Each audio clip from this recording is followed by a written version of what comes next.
All right, here we go. All right, so Daima, we're on to episode 12 now. It's looking good. We're kicking it up. Kicking that up. All right, so a lot happens in this episode. Obviously, we're starting to get to a little bit of good stuff. I guess we'll just talk about it. Obviously, Vegeta has a pretty huge moment. I mean, I don't know if someone's clicking on this video, we're not going to be like, oh my god, like, bro. Yeah, so Super Saiyan 3 Vegeta, that was obviously pretty insane. And of course, it looks really good. Let's just kind of go through an order of the episode, talk about a lot of the stuff that happened. It was pretty action-packed, right? The whole episode was basically two fights going on at the same time. Kind of carrying on from last episode.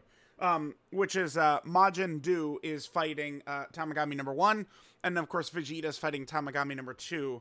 Now, at the start, like, the last episode ended on a cliffhanger, like, oh no, Vegeta got eaten by the stupid Krakens. Like, bro, Goku's comment in the other episode of, oh, we can't mess with those things now as we are, whatever he says, it bothers me so much. Goku, stop the cat, Goku. You guys could decimate these monsters, man. I don't want to hear this. The Kraken is not stronger than Kid Buu, dude. I don't care. Stop it. All right, anyway, so Vegeta kicks it up into Super Saiyan 2 while fighting Tamagami 2 and really begins to get the upper hand.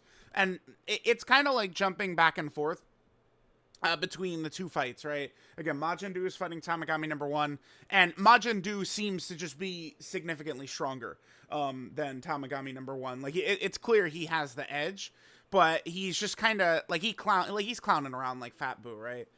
Eventually, Buu just wants chocolate. Like, I need chocolate, and he kind of like stops fighting, and then like Tamagami 1 is attacking him, and he's kind of just like dodging, but not really doing much.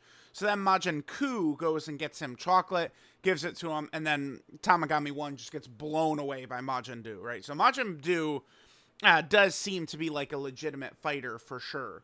Now, the Tamagamis, of course, have the little like puzzle, like you beat them, and then you have to do the little puzzle, right? So like Goku, the puzzle he had to do from Tamagami 3 was kind of like where you put like the thing in like a cup, and he's like spinning the cups all over and like guess which one it's in, right? Like Goku kind of did that. Tamagami number 1 has a puzzle where it flashes up a bunch of numbers and you have to like add them all together and guess what the number is. And I mean, even okay, so like a Rinsu you would think is like, oh, like some crazy mad scientist or something like that. But like even she says it's impossible. Majin Buu is kind of just sitting there with a dumbass look on his face. But Ku, I don't know if he uses like telepathy. I don't know. Like, I know he says what the answer is, but like it seems like no one except for Majin Buu hears him. So I don't know if it's actually like kind of like a telepathy, because he afterwards like he gives Majin Buu the correct answer. Majin Buu says that he gets the Dragon Ball, and then Majin Buu he mentions to Rinsu like, oh, like like I helped too, and she's like, what? Boy, you didn't do shit. And so it's like, that's why I'm wondering, like, it was just like some sort of like telepathy type answer, right? So they're able to get the Dragon Ball from Tamagami 1. So Goku got the Dragon Ball from Tamagami 3. Majin Buu, and I guess Majin Buu did help for sure, got the Dragon Ball from Tamagami 1. So then it goes back to Vegeta. Vegeta has the upper hand in Super Saiyan 2 for sure. And Neva, the Namekian, is kind of... I don't know like if he's like how good or bad he is, but he does his little anime character thing, his little chuckle. Time to do my menacing laugh and do bullshit, and he kind of like powers up Tamagami number 2, because obviously he's the one that created the Tamagamis, right? So with Tamagami 2 powered up, he now has a little bit of the upper hand on Super Saiyan 2 Vegeta. So Vegeta kind of gets knocked into the water. And then he kind of just like, I don't know, explodes and charges up, and Vegeta goes into Super Saiyan 3. So this is the first time, I guess, on like official kind of like Dragon Ball stuff. I mean, in Dragon Ball Heroes, Vegeta's using Super Saiyan 3 all over the place, but in Super, he never uses Super Saiyan 3. Like, he's not using Super Saiyan 3 in a lot of this stuff, right? So Neva has powered up Tamagami 2. Vegeta goes into Super Saiyan 3, right? You know, for the first time in one of these series that's not like Dragon Ball Heroes or something like that. And then, I mean, from there, Vegeta is just on a different level entirely, right? Like it does, like Vegeta is literally like flying around, like, you know, blocking hits with his finger. I mean, he is just so like casual, and he's got his arms I mean, he looks like Vegito. Like he's like kind of like flying around, and he's just got his arms crossed. He's just kind of chilling. So it's like, all right. So like when Vegito is fighting Buhan and he's got his arms crossed and he's clowning around, that was Vegeta doing that, huh? That's that's kind of what it seems like, and that makes sense, right? So like, Vegito has got that Vegeta flair in him, and then I guess because Gogeta is always kind of like smiling and shit like that. Like that is definitely a Goku thing, right? So I don't know, that was pretty cool. I did really like that, like Vegeta just arms crossed. Like, it looks really good. The animation is crazy. Vegeta is just so dominant. Like, this, I mean, listen, I've said it many times. I do not run from it. I will tell y'all, I am a meathead Dragon Ball fan. I love all Dragon Ball. I've watched every episode of original Dragon Ball a million times. I've seen all the movies. I've seen everything. Any Dragon Ball stuff I'm consuming. I do like it. But I do, this is what gets me, yes, as, you know, just a huge transformation, new form for a character. Well, I mean, it's not really a new form, but I mean, it counts. I mean, it's whatever. And Vegeta just shits on Tamagami 2. It's over. Vegeta throws out a Gallic gun. I was actually kind of surprised. Tamagami 2 was able to, like, kind of, like, struggle against it for a while and then push it away. I guess, to be fair, Tamagami 3 also pushed away Super Saiyan 2 Goku's Kamehameha. And then, so Tamagami 2 is able to push Vegeta's Gallic gun away, but then Vegeta is just, like, basically right behind the blast, punches him, and then it's just, like, he just kind of, like, finishes it in 2 seconds.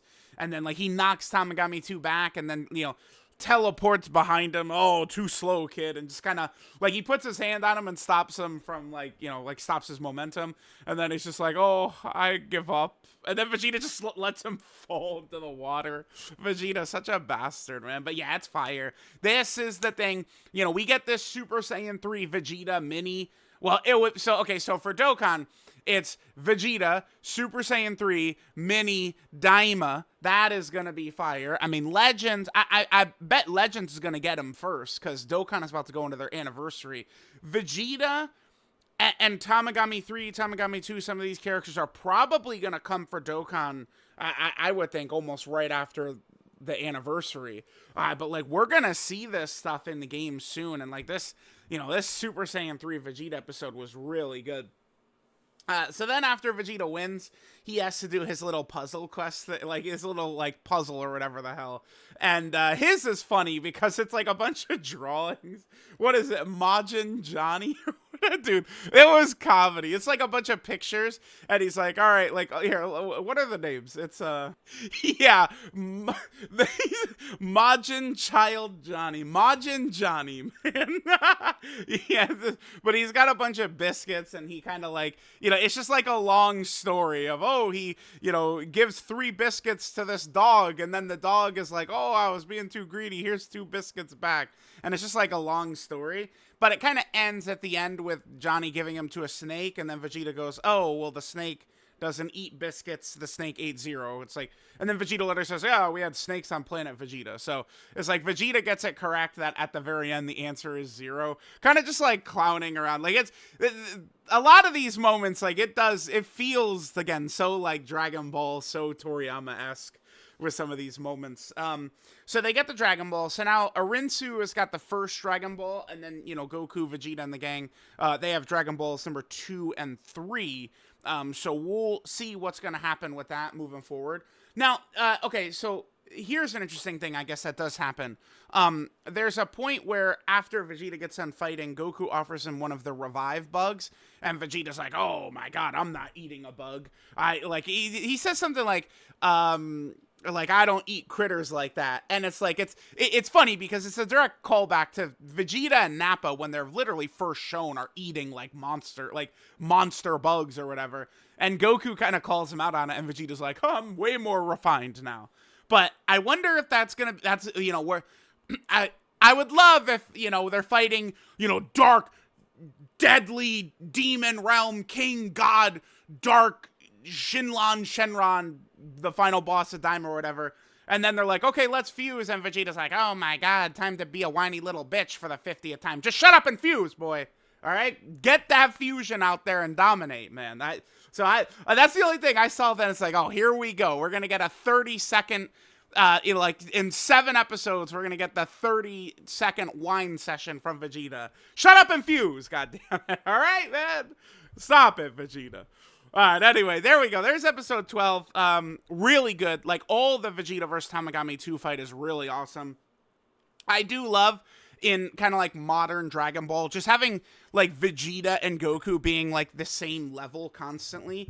I think it's actually just much better for the series. I really do. Like, the two of them just being, like, right there together and, like, kind of, like, constantly, like, pushing each other and getting new forms and stuff like that. I think Dragon Ball does, work a little bit more effectively when they're kind of like, 1A, 1B rather than, GT, which is the entire time we're all staying around waiting for Goku, right? Like, it's, I always talk about that. Like, for real, the first 55 episodes is we're standing around waiting for Goku to do something until finally Vegeta goes Super Saiyan 4 towards the end, right? So, all right, but let me know what you guys think. Yeah, Daima picking up a lot. This was the best episode of Daima by far. And I mean, I'm sure we're going to see a lot more crazy stuff like this coming up. So definitely very, very hype here.